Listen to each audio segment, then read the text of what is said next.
Então, a gente vai começar o espaço convidando o professor Nelson Bastos, que é estudante do doutorado, né, pelo INEAF, UFPA, também é em Marajoara, natural de Jubim, Salvaterra, né, professor, fique à vontade para complementar com relação ao seu território e também com relação à sua pesquisa, e a gente lhe convida, né, para falar sobre esse assunto. Fique à vontade, a gente tem aqui em torno de entre 20 e 30 minutos para trazer para a gente, né, esse contexto. Então, com o senhor, a palavra. Boa tarde, Luiz. Boa tarde, Flávia. Boa tarde, Rui Gemac e os demais que estão aqui no canal para debater um tema tão importante que é as atividades da exploração de óleo e gás na foz do Amazonas, né? Meu nome é Nelson Bastos, sou da comunidade pesqueira de Jubim, lá em Salvaterra, e nossa vida foi no Jubim a Pesca. Jubim é uma comunidade de mais ou menos 600 famílias, onde 70% são pescadores. A Jubim sobrevive da pesca, né? E estou submeti um projeto, né, a UNEAF, que é justamente tratar sobre os impactos da exploração do petróleo nas comunidades pesqueiras, a partir da minha comunidade, que é a Jubim, para a gente poder dimensionar o tamanho que vai ser o problema para as comunidades pesqueiras a partir desse grande projeto aqui na Foz do Amazonas. E o que sabemos, né? O tema aqui é o que sabemos sobre a questão da exploração de petróleo e também o que não sabemos, né? Porque quando a gente chega na comunidade ou nas comunidades para conversar com os pescadores sobre o projeto, a gente observa que a informação não chegou até eles, não estão ainda percebendo o problema que está por vir, né? Então, essa relação da exploração de petróleo na bacia amazônica, ela é um processo já bem distante, me fazendo uma leitura a partir do Davis, ele coloca que a bacia amazônica ela é pesquisada desde 1920 por companhias petrolíferas americanas que justamente queriam explorar petróleo na bacia amazônica, né? Então, esse debate é um debate bem antigo e o governo brasileiro, a partir do Getúlio Vargas, ele foi quando foi criada a Petrobras, justamente para não permitir que as empresas estrangeiras explorassem. Como o contexto hoje, com relação à globalização, ele se amplia, né? Essa perspectiva ela acaba sendo hoje quase real, né? Quase real. Então, em 2013, o que é que nós sabemos? Que em 2013, a ANP, a Agência Nacional de Petróleo, Gás e Biocombustíveis, ela faz um leilão e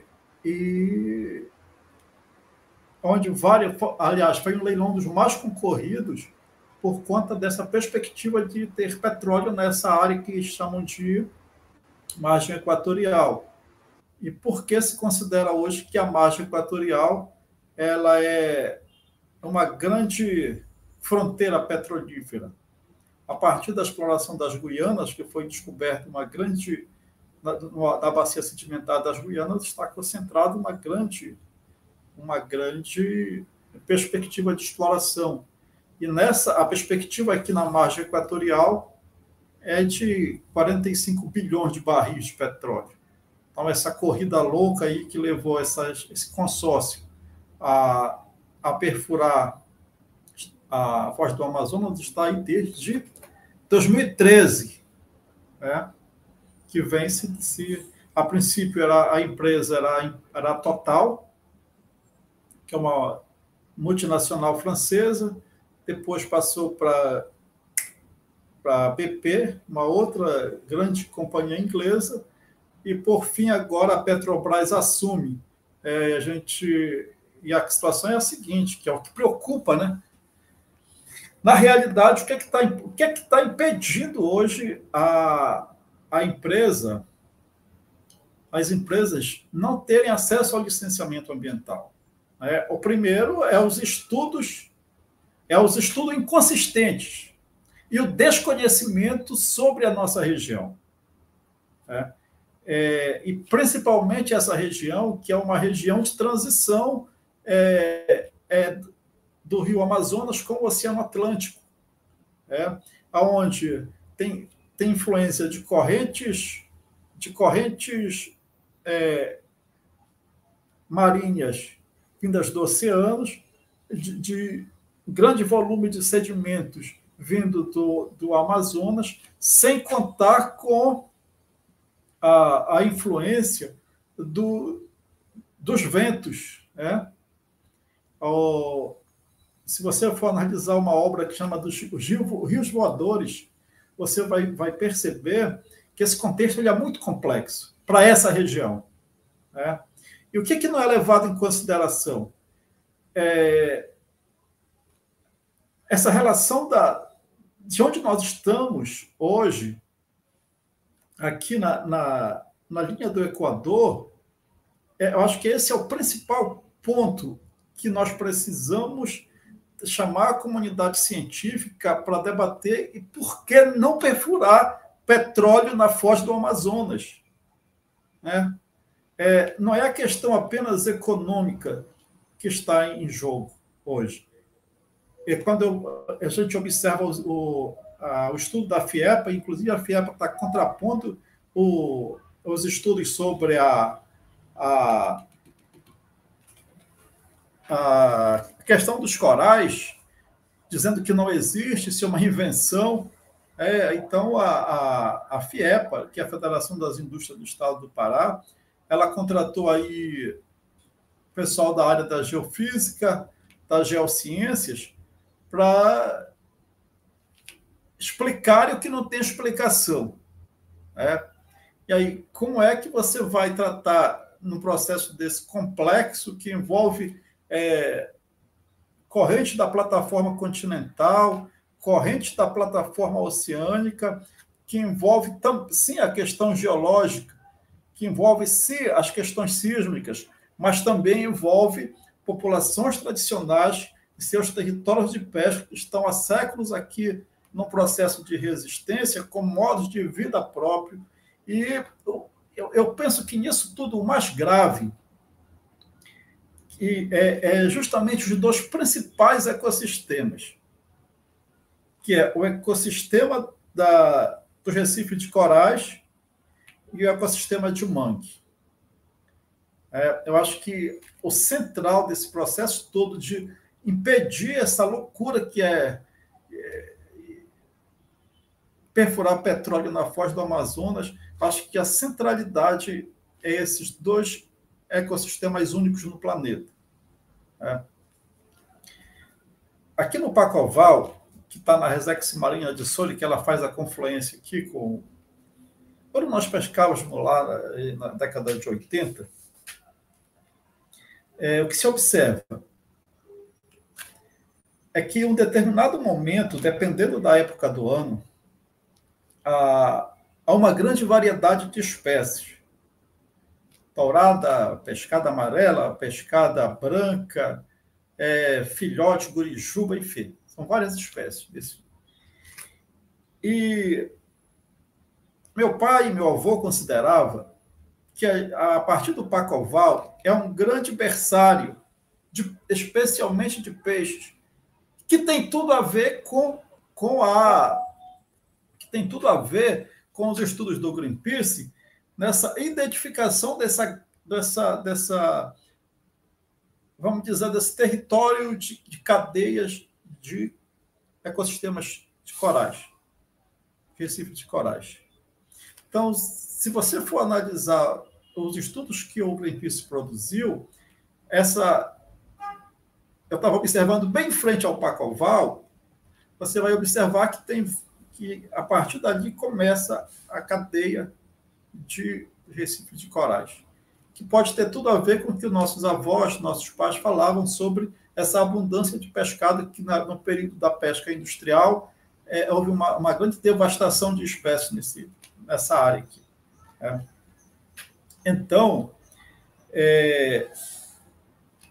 nós precisamos hoje, a partir desses processos que estão iniciando, felizmente o IBAMA não deu o licenciamento ambiental.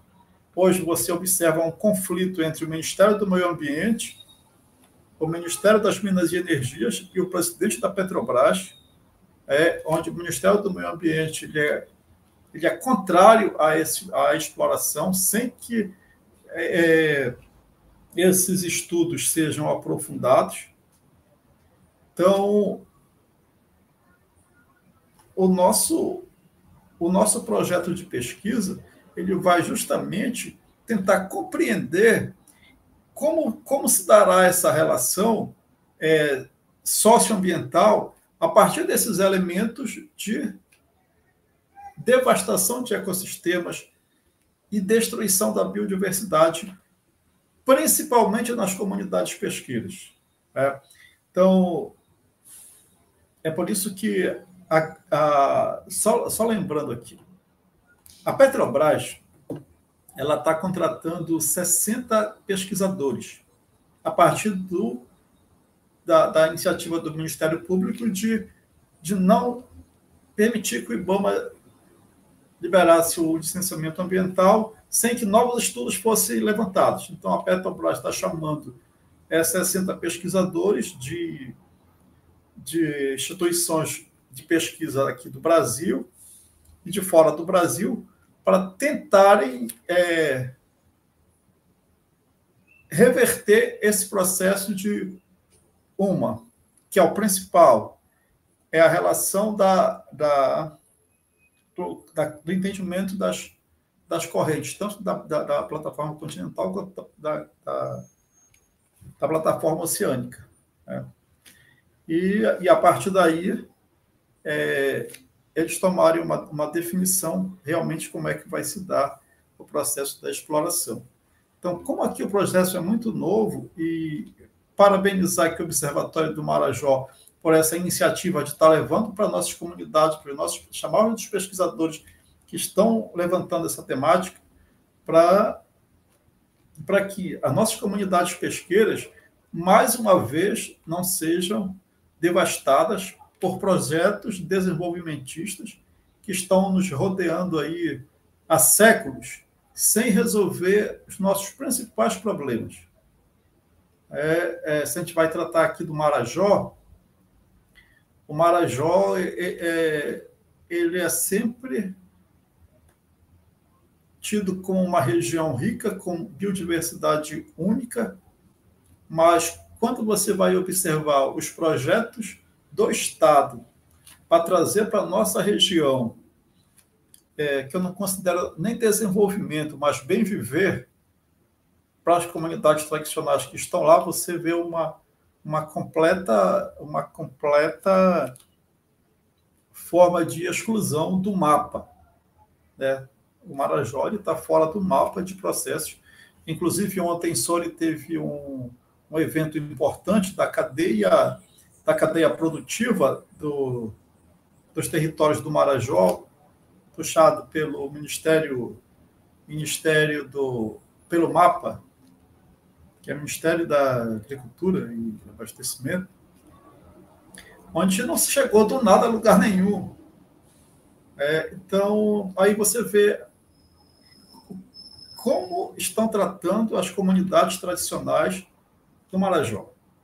E principalmente as comunidades ribeirinhas costeiras, as comunidades costeiras, que estão num processo hoje de desconhecimento do que significa esse processo de exploração de petróleo na foz do Amazonas.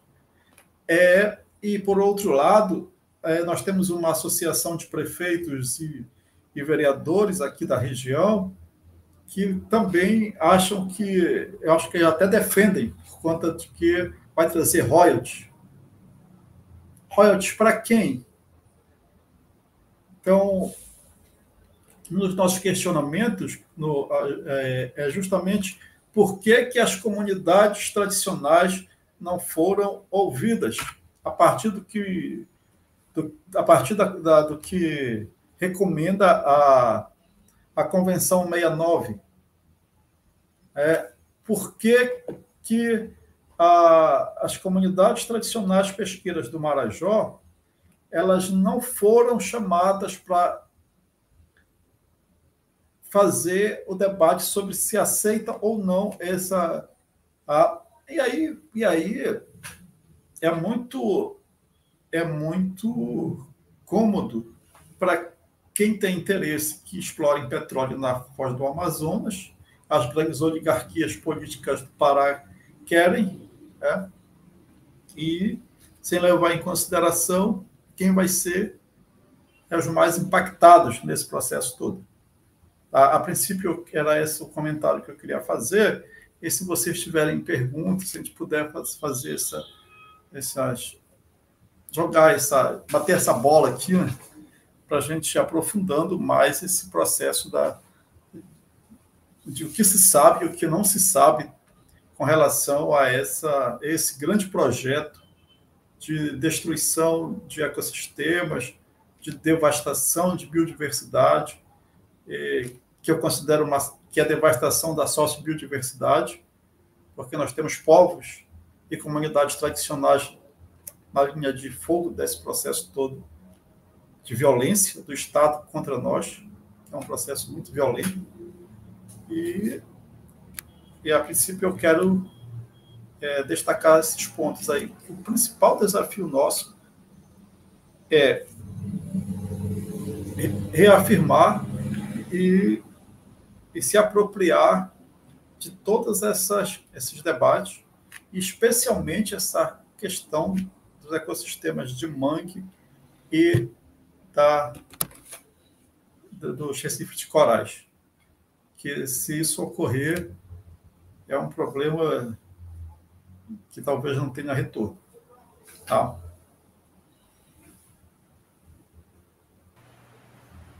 Obrigado, professor.